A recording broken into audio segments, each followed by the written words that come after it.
Thank you for standing by. This is the conference operator. Welcome to the Lululemon Athletica Inc. Third Quarter 2025 Financial Results Conference Call.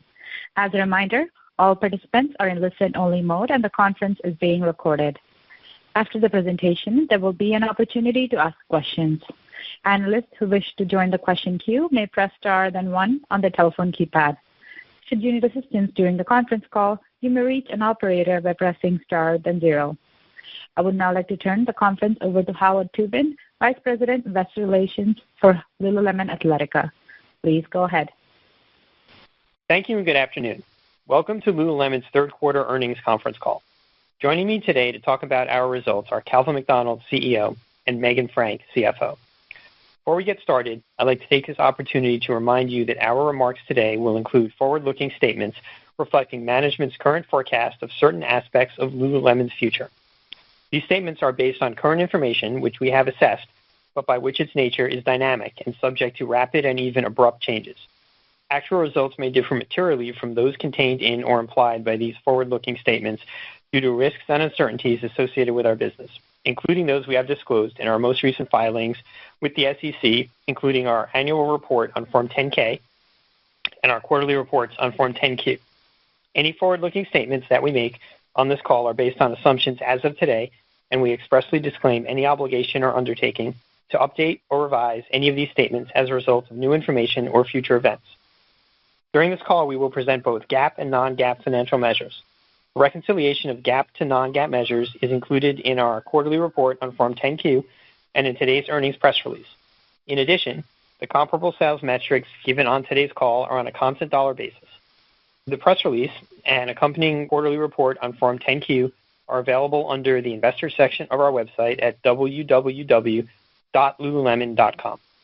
Before we begin the call, I'd like to remind our investors to visit our investor site, where you'll find a summary of our key financial and operating statistics for the third quarter, as well as our quarterly infographic. Today's call is scheduled for 1 hour, so please limit yourself to one question at a time to give others the opportunity to have their questions addressed. And now, I would like to turn the call over to Calvin.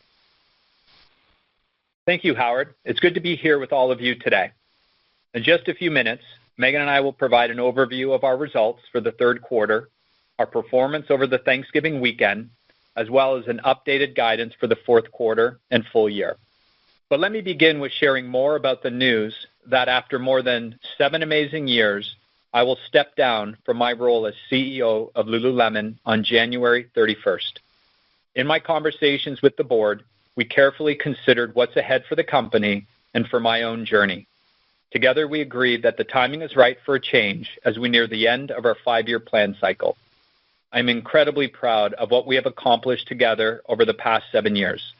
Lululemon is a very different and much stronger company today than when I first joined the organization in August of 2018. I enjoy helping organizations set big, ambitious goals and growth targets and working towards achieving them. Since 2018, Lululemon tripled its annual revenue, and we expect to generate $11 billion this fiscal year. We have broadened our global reach from 18 to over 30 geographies and grown the company's China mainland business into our second largest market. We expanded the horizon for what's possible for Lululemon, quadrupling our international business, growing our men's business, as well as our online channel, and extending into new categories and activities. And I am proud we are the #1 women's active apparel brand in the United States. We have done this while increasing our profitability. Based on our guidance for 2025, we will achieve a compound annual growth rate in EPS of approximately 20% from 2018 to 2025. And the company has strong cash flow and a balance sheet with $1 billion in cash and no debt. So Lululemon is in a very good position going forward. But beyond the numbers, there is so much opportunity ahead for the company, which is poised to innovate new products and experiences and welcome more markets and guests. The teams have been addressing opportunities head-on and making meaningful progress from product creation and activation to enterprise efficiency. And we've got a leadership team in place that is ready to author the next horizon of what's possible. Together, we built a foundation of innovation, creativity, and connection at Lululemon that has transformed the athletic apparel industry and will continue to drive it forward. As you've seen in our press release, Marty Morfitt will serve as Executive Chair. Megan and Andre Mastrini will serve as co-CEOs, supporting all aspects of the business until the next CEO steps into their role. I will continue to serve as an advisor to the company through March of next year to support a smooth transition and assist the leadership team on executing against our business strategies. And I look forward to sharing more about my next chapter. I appreciate the support of our board of directors, our management team, and everyone at Lululemon for their support over the past 7 years. As we step into this transition period, I am confident in the company's senior leaders, and I know that Megan and Andre will do an extraordinary job. This leadership team will play an important role in creating the future for Lululemon. I believe the outstanding product pipeline we have built and the action plan now in place will yield positive results going forward. I cannot wait to see it come to fruition and deliver value to shareholders in the months and years ahead. I've described being CEO of Lululemon as my dream job. It truly has lived up to every expectation and given me the opportunity of a lifetime. With that, Megan and I will now share more about our business results. I'll speak to our Q3 results and then discuss our performance over the Thanksgiving weekend, which was encouraging.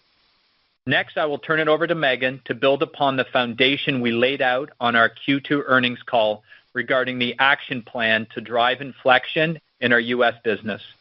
And Megan will then share our detailed Q3 financials and our Q4 outlook before we take your questions.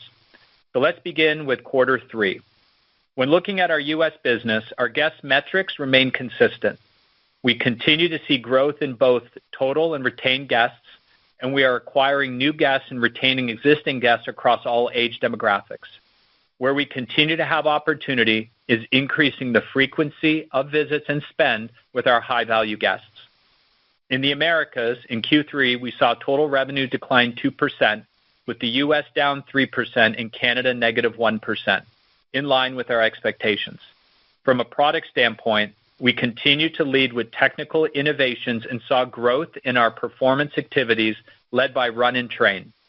Guests also responded well to our outerwear assortment, with performance up strong double digit. Shifting to international, where our momentum remains strong, revenue increased 33%, fueled by 46% growth in China mainland and 47% on a constant currency basis. Our Rest of World segment also saw nice momentum, with revenue growing 19% in constant currency.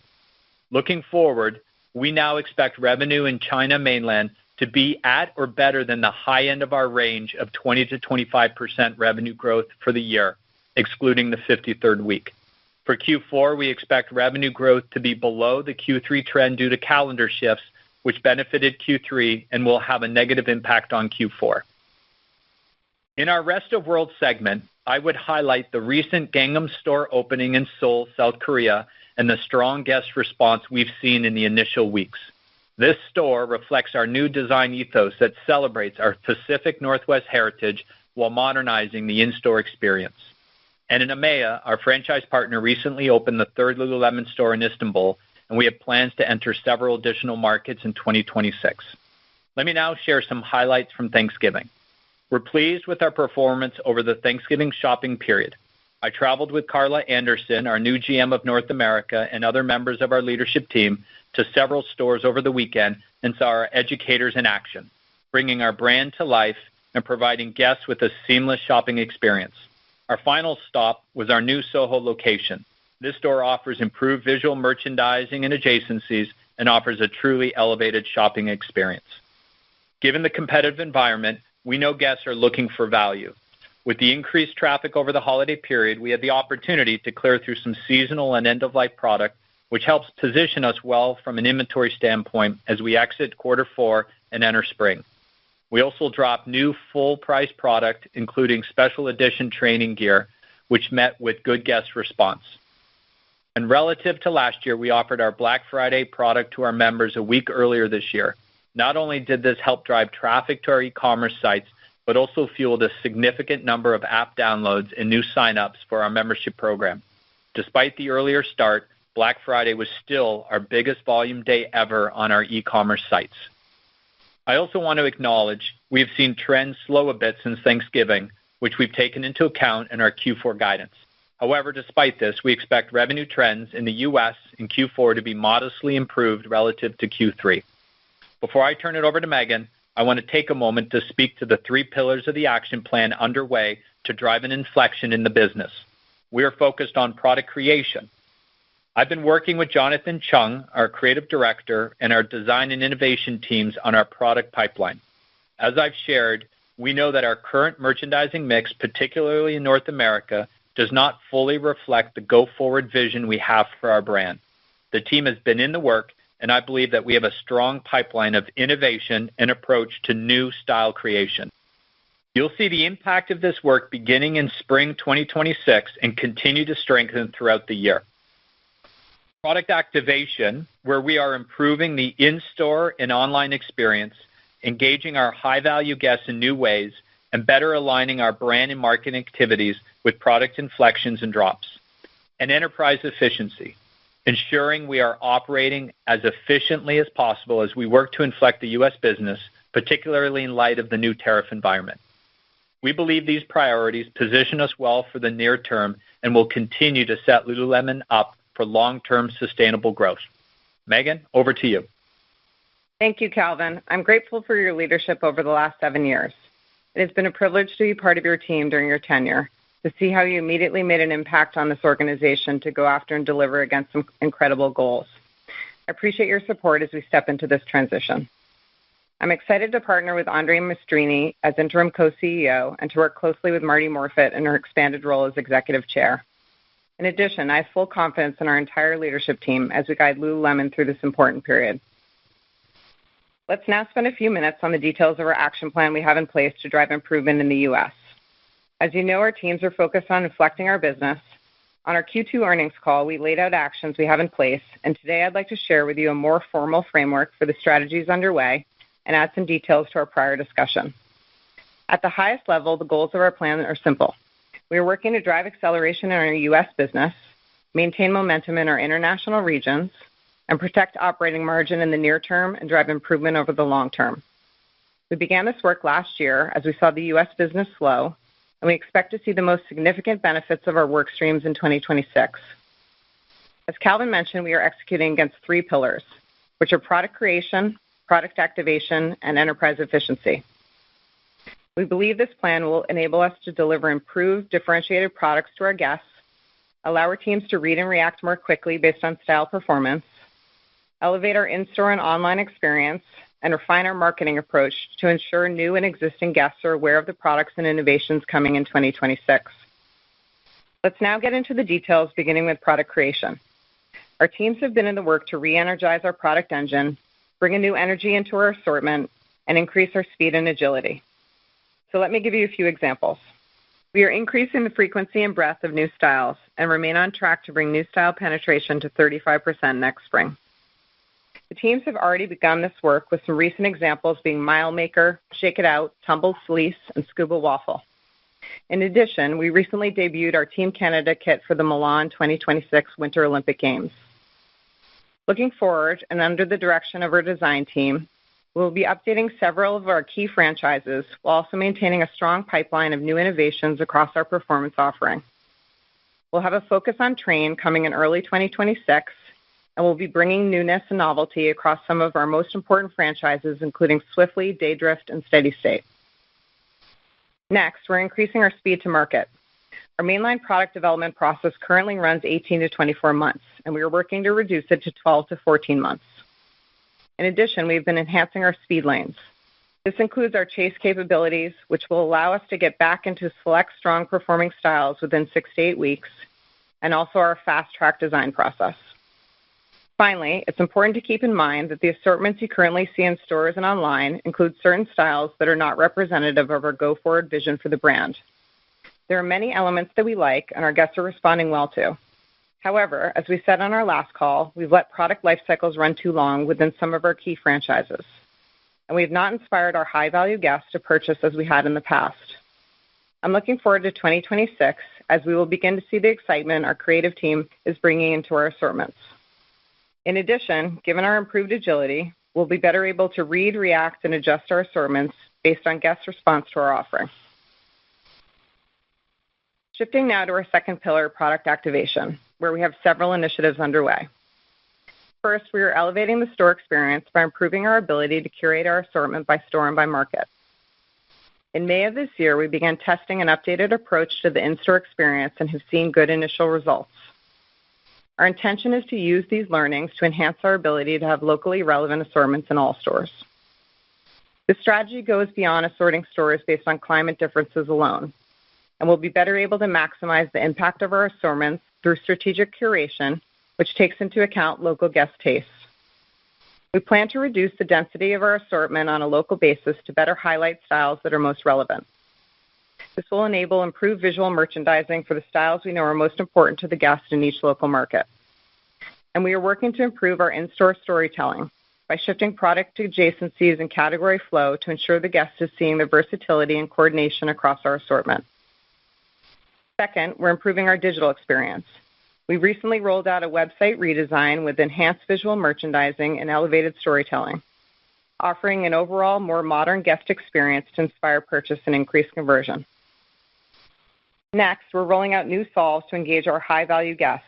We have several initiatives underway to get at this objective, but there are two timely ones I'd highlight for you. These include the updates we've recently rolled out to our membership program and our new partnership with the Amex Platinum Card.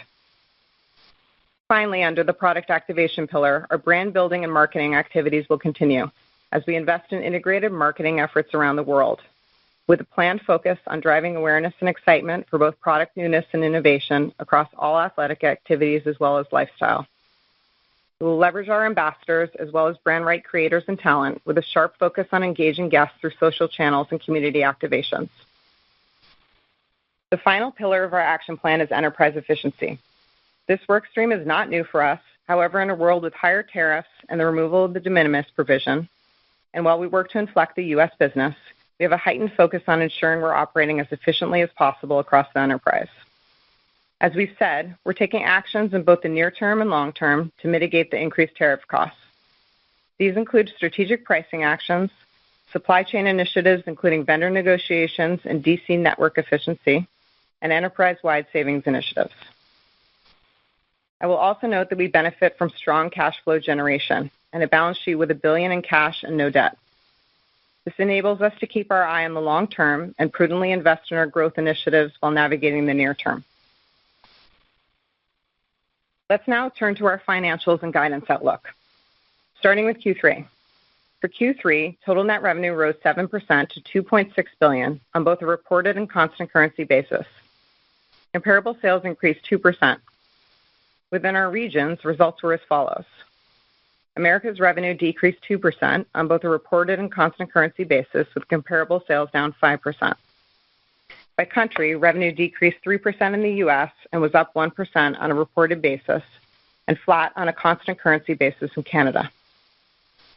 China mainland revenue increased 46%, or 47% in constant currency, with comparable sales increasing 25%. Better than expected guest response to our merchandise assortment, particularly outerwear, coupled with an earlier start to 11/11 events on our third-party e-commerce platforms, contributed to this above-plan performance. And in the rest of the world, revenue grew by 19% on a reported and constant currency basis, with comparable sales increasing by 9%. In our store channel, total sales were flat, and we ended the quarter with 796 stores globally. Square footage increased 12% versus last year, driven by the addition of 47 net new Lululemon stores since Q3 2024. During the quarter, we opened 12 net new stores and completed 16 optimizations. In our digital channel, revenues increased 13% and contributed $1.1 billion of top line, or 42% of total revenue. By category, men's revenue increased 8% versus last year, women's increased 6%, and accessories and other grew 12%. Gross profit for the third quarter was $1.43 billion, or 55.6% of net revenue, compared to 58.5% in Q3 2024. The gross profit rate in Q3 decreased 290 basis points and was driven primarily by the following: a 290 basis point decrease in overall product margin, driven predominantly by the tariff impact and higher markdowns. Markdowns increased 90 basis points. In addition, foreign exchange had a 10 basis point unfavorable impact. There were several smaller items within gross margin, the net of which contributed 10 basis points of positive impact. Relative to our guidance for a decline of gross margin of approximately 410 basis points, the upside was driven predominantly by leverage on higher than expected top line, lower net tariff impact, and prudent management of the fixed expenses within gross margin. Moving to SG&A. Our approach continues to be grounded in prudently managing our expenses while also continuing to strategically invest in our long-term growth opportunities. SG&A expenses were $988 million, or 38.5% of net revenue, compared to 38% of net revenue for the same period last year. This was favorable to our guidance for deleverage of approximately 150 basis points, driven by top-line leverage and prudent management of expenses. Operating income for the quarter was $436 million, or 17% of net revenue, compared to 20.5% of net revenue in Q3 2024. Tax expense for the quarter was $135 million, or 30.5% of pre-tax earnings, compared to an effective tax rate of 30.2% a year ago. Net income for the quarter was $307 million, or $2.59 per diluted share, compared to $2.87 for the third quarter of 2024. Capital expenditures were approximately $167 million for the quarter, compared to approximately $178 million in the third quarter last year. Q3 spend relates primarily to investments that support business growth, including our multi-year distribution center project, store capital for new locations, relocations and renovations, and technology investments. Turning to our balance sheet highlights. We ended the quarter with $1 billion in cash and cash equivalents. Inventory increased 11% and was $2 billion at the end of Q3. On a unit basis, inventory increased approximately 4%, below our estimate for an increase in the low double digits. Lower than expected inventory was driven predominantly by higher than planned sales and timing of receipts. The difference between dollar inventory growth and unit inventory growth relates predominantly to higher tariff rates relative to last year and foreign exchange. We repurchased approximately 1 million shares at an average price of $181 during the quarter. Including the recently approved $1 billion increase to our authorization, we now have approximately $1.6 billion in capacity to repurchase shares. Let me now share our updated guidance outlook for the full year 2025. We now expect revenue to be in the range of $10.96 to $11.05 billion. This range represents growth of 4% relative to 2024. Excluding the 53rd week that we had in the fourth quarter of 2024, we expect revenue to grow 5 to 6%. By region, excluding the 53rd week and on a constant currency basis, we continue to expect the U.S. to be within our guidance range of -1% to 2%. We continue to expect the Americas to be flat to down 1% and Canada to be flat. We now expect China Mainland to be at or above the high end of our guidance range of 20 to 25%, and we now expect Rest of World to be up in the high teens. When looking at China Mainland, Q3 results were strong and ahead of our expectations. However, let me remind you that there are two discrete calendar shifts which will negatively impact Q4, namely the early start of 11/11 events, which benefited Q3, and a later Chinese New Year relative to last year. As a result, we expect revenue growth in the fourth quarter to be below the Q3 trend. We expect to open approximately 46 net new company-operated stores this year and complete approximately 36 optimizations. We expect overall square footage growth in the low double digits. Our new store openings in 2025 include approximately 15 stores in the Americas, with 9 of those openings planned in Mexico. The remainder of our new stores are planned for our international markets, the majority of which will be in China. While stores remain an important part of our omni ecosystem, we acknowledge that revenue trends in the U.S. are not where we'd like, and we are closely looking at all potential store openings as we plan for 2026. For the full year, we now expect gross margin to decrease approximately 270 basis points versus 2024. Relative to our prior guidance for a 300 basis point decrease, the improvement is being driven by lower estimated tariff impact. We now expect markdowns to be approximately 70 basis points higher than last year.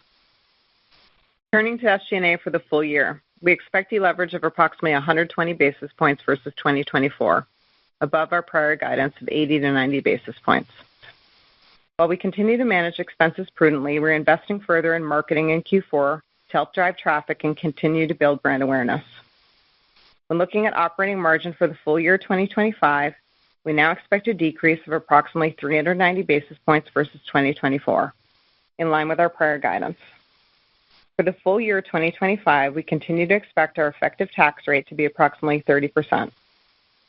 For the fiscal year 2025, we now expect diluted earnings per share in the range of $12.92 to $13.02, versus our prior guidance of $12.77 to $12.97, and EPS of $14.64 in 2024. Our EPS guidance excludes the impact of any future share repurchases, but does include the impact of our repurchases year to date. We expect capital expenditures to be near the low end of our $700 to $720 million range in 2025. Shifting now to Q4. Looking at Q4, we expect revenue in the range of $3.5 to $3.59 billion. This represents a range of negative 3% to negative 1% relative to 2024. Including the 53rd week that we had in the fourth quarter of 2024, we expect revenue to grow 2 to 4%. We expect to open approximately 17 net new company-operated stores and complete 8 optimizations in Q4. We expect gross margin in Q4 to decrease approximately 580 basis points relative to Q4 2024. The decrease will be driven predominantly by the impact of increased tariffs and the removal of the de minimis exemption, deleverage on fixed costs, and our ongoing investment in store growth and our multi-year distribution center project. The impact from tariffs and de minimis combined will be approximately 410 basis points. We expect markdowns to be 100 basis points higher than 2024. In Q4, we expect our SG&A rate to deleverage by approximately 100 basis points relative to Q4 2024.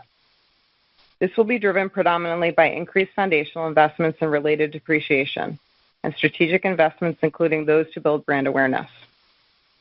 When looking at operating margin for Q4, we expect deleverage of approximately 680 basis points, with 410 basis points related to tariffs and de minimis. Turning to EPS, we expect earnings per share in the fourth quarter to be in the range of $4.66 to $4.76, versus EPS of $6.14 a year ago. We expect our effective tax rate in Q4 to be approximately 30%. When looking at inventory, we expect units to increase in the high single digits in Q4, with dollar inventories up in the high teens, due in large part to the impact of higher tariff rates and foreign exchange. As we look out to next year, we are planning inventory units below sales. Our aim is to increase full price penetration and utilize our chase capabilities to minimize markdown risk. And with that, I will turn it back over to Calvin. Thank you, Megan. I want to conclude my remarks for this earnings call by expressing my deep appreciation to the leaders and teams across Lululemon. I have so much confidence in what you all will achieve going forward. This has been an extraordinary experience for me over the past 7 years, and I look forward to supporting our leadership team over the coming months as we work to deliver for our shareholders, our guests, and for each other in both the near and long term. With that, we'll open it up for questions. Thank you. We will now begin the question and answer session. Analysts who wish to join the question queue may press star then 1 on the telephone keypad. You will hear a tone acknowledging your request. If you're using a speakerphone, please pick up your handset before pressing any keys. To withdraw your question, please press star then 2. The first question comes from Matthew Boss with JP Morgan. Please go ahead. Great, thanks. So in the U.S., could you speak to the cadence of demand that you saw in the third quarter, elaborate on trends quarter to date, maybe notably the slowing trend that you cited post-Black Friday, and just larger picture, the timeline that you see is reasonable for the product assortment to be fully optimized as we look to next year? Thanks, Matt. I would say in terms of U.S. demand, the quarter progressed pretty much as we expected. We did come in line with our Q3 expectation. The best month was August. The softest month was October, but that was planned just based on some activities last year and did come in overall in line with expectation. In terms of quarter to date, we're really pleased and saw a strong Thanksgiving period result. We have seen some pullback in demand post-Thanksgiving in terms of traffic. We've reflected that in our guidance. And then in terms of the longer picture, we are, as we mentioned, focused on activating the newness that we have in the assortment as we move into Q1. We'll start to see the benefits of that in Q1 in terms of getting our newness penetration up. Then we're also leaning into those activation pieces we mentioned in terms of ensuring we get eyeballs in terms of marketing on that newness in our assortment across all of our channels in terms of stores and e-com. Great. And then, Megan, just taking all that into account on the product assortment changes, are there any puts and takes for us to consider as we model operating margins relative to this year? Any reinvestments for us to think about, maybe as it relates to your comments on experience and activating newness as you outlined as we think about next year? Yep, there will be some puts and takes in terms of margin as we look into 26, and obviously we'll offer more color as we get into March, see some initial results in response to our assortment. We will have a full year of increased tariffs and then removal of the de minimis provision, offset obviously by the actions the team is taking to mitigate those expenses, and we have been making some good progress there. We will need to layer in back some certain expenses we reduced in 25, including incentive comp. And we're going after, I would say, expense savings overall and looking for efficiencies across the business. Bottom line, I would say that the negative factors will outweigh the positives as we move into 26. But the team continues to work on the efficiency side, and we'll give an update in March there. Helpful color. Best of luck. Thank you. The next question comes from Dana Telsey with Telsey Group. Please go ahead. Hi. Good afternoon, everyone. As you think about the segment, how did the segment perform this quarter versus how you performed? And then as you think about the newness that's flowing in, which segments should we be seeing first? What are you thinking about bottoms, about tops, about men's and women's? Any more clarification on that? And what are you looking for in the new CEO? What are you looking for in the new leader as you move forward? Thank you. Thanks, Dana. I'll take the first two parts of the question. In terms of the flow through and what we've seen in the overall marketplace, we continue to see sort of pressure in the apparel space. We held share in premium athletic and lost some slight share in the performance apparel as we see guest behavior and trading down. From a newness perspective, I'm pleased with the innovation pipeline and what you've seen and will see this quarter in terms of some of the updates to franchises like Scuba, in Lounge, Be Calm, Be Cozy, Loungeful are new introductions that are performing well. And in performance, the Mile Maker as well as Shake It Out. And as you know, as we head into spring, we're moving our new style penetration to 35%. That's going to be a balance of both innovation behind our performance active categories where we continue to see growth through Q3, as well as some other new items and new innovations across lifestyle. And we're going to be kicking off the year with the Train campaign, followed by some new introductions to some of our core franchises, including Scuba, Swiftly, and ABC, that the team's excited about. And in terms, Dana, in terms of the CEO, the search has begun. The board intends to do a thorough process and really focused on a leader with experience in growth and transformation. Got it. Best of luck, Calvin. Thank you. Thanks, Dana. The next question comes from Adrienne Yih with Barclays. Please go ahead. Yes. Good afternoon, Calvin. Thank you for all the hard work over the years and all the successful strategies in place going forward. I guess let me start with kind of the new products pipeline and the things that you'll be doing. How much of that new product has been sort of informed from primary research and from the customer directly? And then, Megan, can you talk about kind of price increases, what you've done season to date, and any additional price increases for spring. And you'd mentioned kind of maintaining operating margins or supporting them at current levels for next year. Can you give us a little bit more color on what that entails? Thank you very much, and best of luck, Calvin. Great, thank you. Thanks for the best wishes.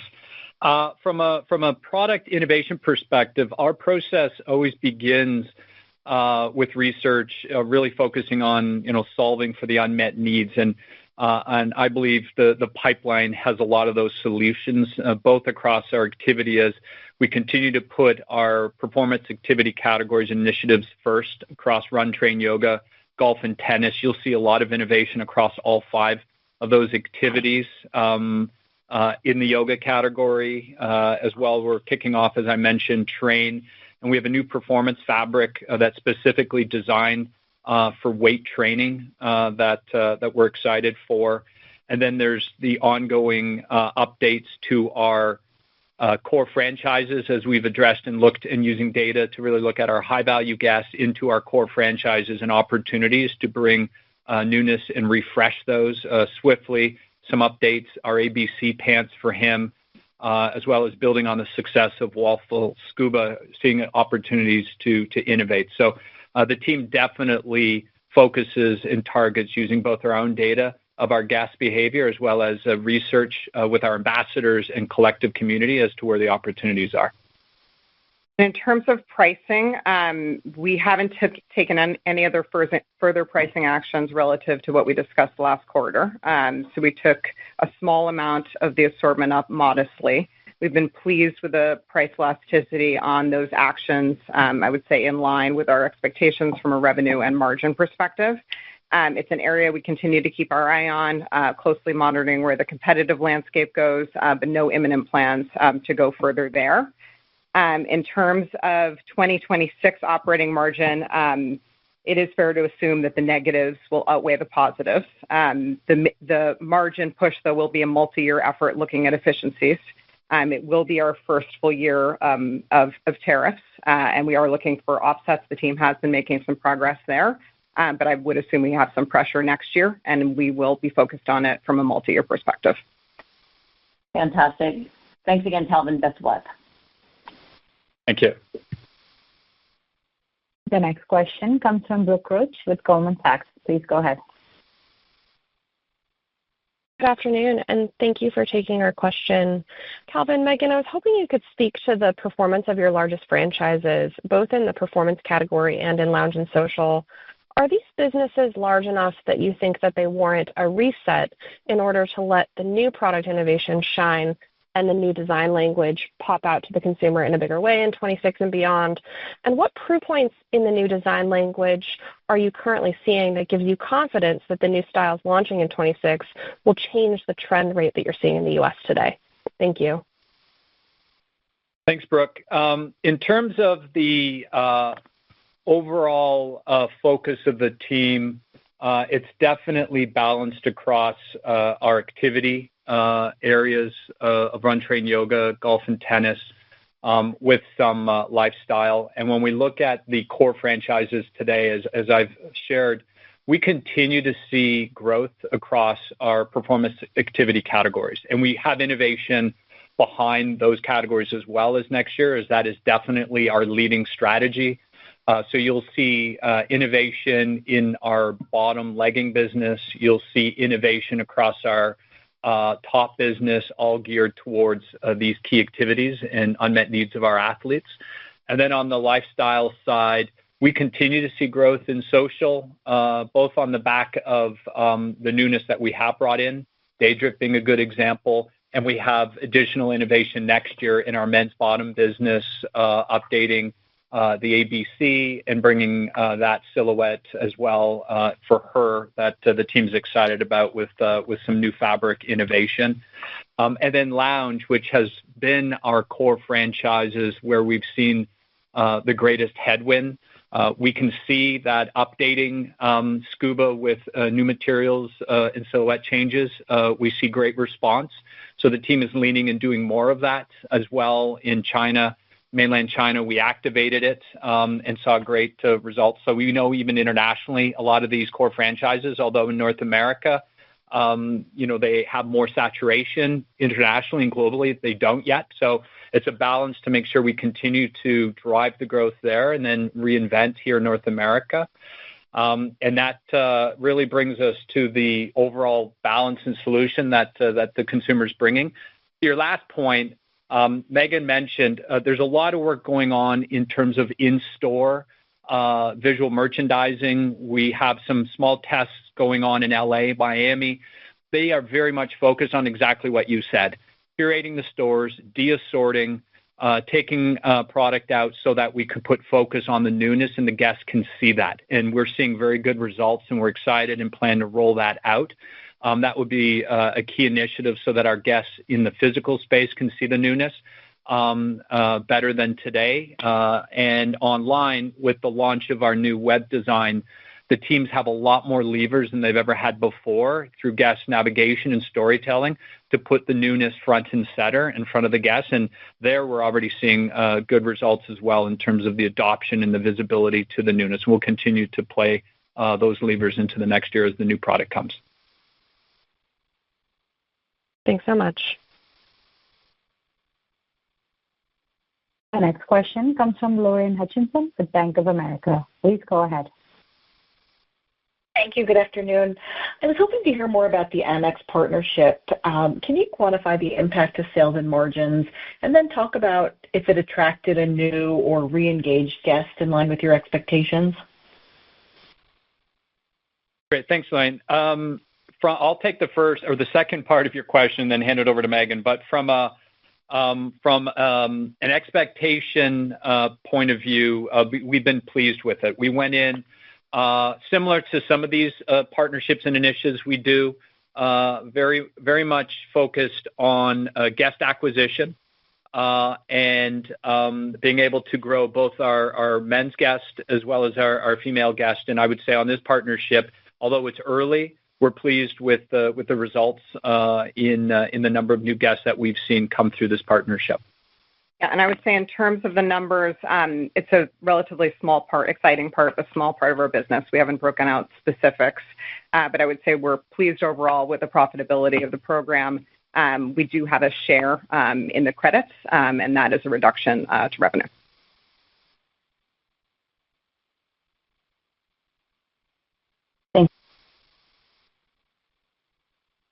The next question comes from Michael Binetti with Evercore. Please go ahead. Hey, guys. Let me add my congrats, Calvin, to the next steps. I think, Calvin, you did mention there's some signs of trade down in third quarter. I was just curious if you had any additional thoughts that you could share there, and if that adds anything to your thoughts on using pricing as a lever for the mitigation efforts as we go forward. And then I guess as we looked at the next year, I know you guys have been working on some of the multi-year DC projects for a while. I think there's a pretty big one in Canada that you've been working on for a long time that was scheduled to come online next year. There's been some questions about whether maybe that was originally intended to be used for some of the de minimis business, and I wonder if that's something you have to reposition on at this point, or how you're thinking about that distribution center. Thank you.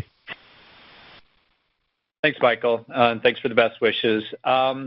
I'll take the first part. Megan will take the DC network configuration. And in terms of the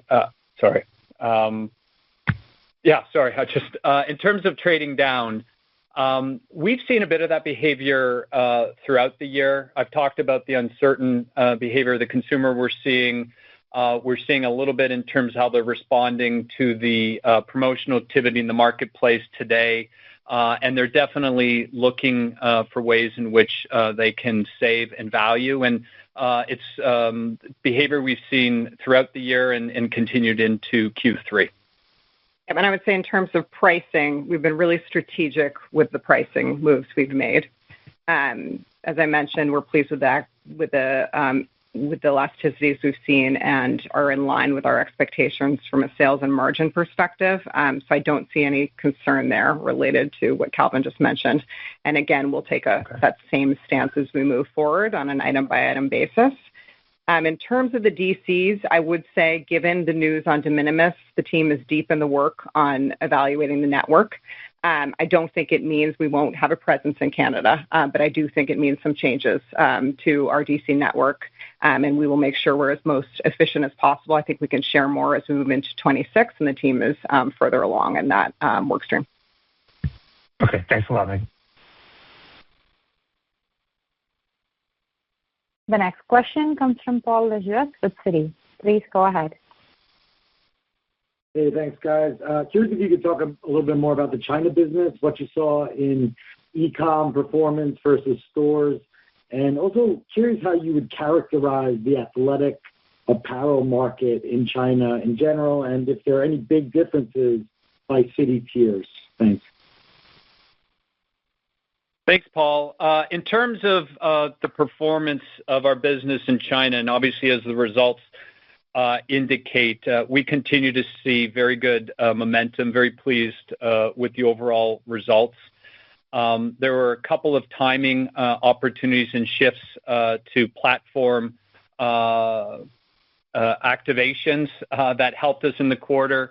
But on those, when we activate, we show up as a brand with the least amount of discounting. We actually have a large number of reg sales as a percentage of our business. We were able to use that event to activate Scuba. And as you know, we also have a lower outlet to store ratio, and we use these channels as a means to exit some of our markdown products. So those levers and that mix works well for that market, and obviously we were really pleased with the overall results. We also saw very good success to our outerwear business, which is a very key important category within that market, and we continue to see guests respond very well to both existing Wonder Puff and styles, as well as our new innovation, Be Featherweight, and other styles and silhouettes that we bring out. Overall, we're definitely gaining share, gaining momentum in that marketplace, and the team there is executing very well. And we're seeing success across all tier cities. And we definitely, as we enter into the tier 2, tier 3 deeper, see the business and the brand continue to resonate and perform well. Thanks, Calvin. Good luck to you. Okay. The next question comes from Brian Nagel with Oppenheimer. Please go ahead. Hi, good afternoon. First off, Calvin, best of luck. It's been a pleasure working with you. Thanks, Brian. So with the leadership change, and we've been talking for a while now about product refreshes, and particularly so a lot of new products set to hit in early 26. So I guess I want to put a two-part question. I mean, does the leadership change the timing or any aspects of those product launches? And then I guess the follow-up, and I think this may be a bit of a follow-up, but I mean, what are you seeing now as far as consumer reception to the new products you have introduced? Is there a marked difference in how the consumers reacting to those products versus some of your legacy items? Thanks. Great. Thanks, Brian. In terms of the team and confidence and the work that they've been working on for the past year, there's no change, and this shouldn't be perceived in terms of any lack of excitement and work that team has been creating. As I shared, I think early on, the first season, spring, when I go back to spring of this year, and we had all our regional teams in, the energy in the room was, contagious and exciting. There is enthusiasm for the newness that's coming and shifting that mix to 35%. And there's work the team still has to do as we work in offset the life cycle of some of our core franchises. And that's the work they will continue to be in and have been in as the year progresses from season to season. And relative to the newness, no change. We continue to see newness, what we believe to be future core items, drive outsized growth in the U.S. And we're seeing our high-value guests, as well as all of our guests, respond and react well to those. And we know as a mix that is increasing next year, and that's just not the existing styles, but it's more styles to come. So overall, the batting average on the newness is very good, and the guest response is very strong, encouraging, pleased with that and encouraged that we have more of that as a composition of our mix moving forward. And the teams are focused on the areas where they're going to continue to offset where we see some of the headwinds. Thank you. Appreciate it. The next question comes from Jay Sole with UBS. Please go ahead. Great. Thank you so much for taking my question. My question's on the co-CEO structure that exists now. Calvin, given your transition and Celeste's transition, who is design reporting to? Who is merchandise reporting to? Who's ultimately going to make the final decision on what happens in terms of product and what gets made and what goes into the stores? Thank you. Thanks, Jay. First of all, it's a very strong leadership team that I have huge confidence in. And in terms of the co-CEO structure, Andre taking on the Chief Commercial Officer role and being able to provide his leadership globally to our markets and to our GMs will really continue in that capacity. And excited to have him work with Carla and the North American team and bring new perspective and new insights and sharing from some of the other global markets where we've seen momentum and success. And the other team members will report to Megan through the search process. So product, both merchandising and design, will report into Megan as well as brand. And we've operated as a team of peers and challenging each other. And I expect and know that that will continue to be the dynamics and look forward to how they continue to drive the business forward. What I would want to just remind you of is the dates. A lot of the decisions around design, product merchandising, the team has made, in particular through the first half of next year. The teams are just completing the winter buy for 26. So the work has happened, and a lot of that foundation is in place as the search occurs. So I think the team will work and execute the plans to the action plan that Megan laid out, both on how to activate and leverage a lot of the test and learn initiatives that are underway. But a lot of the solid plans are in place to create the inflection that I know they've been working towards. Got it. Okay. Very helpful. Thank you so much. The next question comes from Janine Stichter with BTIG. Please go ahead. Yeah, thanks for taking my question, and good luck to you, Calvin. Question for Megan, just on the puts and takes as we think about margins next year. Can you speak to how you're thinking about markdowns? They came in a little bit higher than expected in Q3. It looks like they step up a bit in Q4. Maybe talk about what you saw there, and then as you talk about aiming to increase full price penetration next year, just speak to your confidence in that, and is that more of something that we would see in the back half, or could we see that as early as the first half? Thank you. Thanks, Janine. So this year, as you know, sales haven't met our expectations, and therefore we have more seasonal inventory that we're clearing through, and that's reflected in our markdown expectations. As we started planning next year, we are taking a more conservative posture on inventory. We will manage inventory units below our sales plans in an effort to mitigate markdown exposure and use those chase capabilities I described to chase the trend on the upside. I would expect, and we're planning for that dynamic to start in Q1. That said, we have multiple scenarios if the trend ends up being different than we think. But we are definitely taking, I would say, a more conservative, prudent posture in terms of inventory management. Great. Thanks a lot. All right, we'll take one more question. The next question comes from Mark Altschwager with Baird. Please go ahead. Thank you for taking my question, and Calvin, best wishes for your next chapter. My question's for Megan. I just was hoping we could zoom in specifically on the tariff de minimis piece. Last quarter, you gave us some dollar figures for gross and net this year, next year. Sounds like you're making some progress. I guess, where are you seeing the progress, and would you be willing to share some updated figures on how you're thinking about the gross net impact both this year and next year? Thank you. Yep. Thanks, Mark. So our outlook has improved this year in terms of tariffs. So we had 220 basis points of pressure on an annual basis in our last guidance. We've updated that to 190. It's about $210 million net impact. When we think about next year, we offered a 320 number. We're not giving a specific number update there. As I mentioned, we are making progress. I would say some of the areas we're working on still are in the vendor negotiation space, as well as our DC network and inventory placement to offset some of those costs, as well as just efficiencies across the business. There will be some puts and takes in terms of next year's operating margin that we went through, and we're really focused on inflecting the business. So we'll give you more of an update there in March in terms of our operating margin perspective for next year. Thank you. That's all the time we have for questions today. Thank you for joining the call, and have a nice day.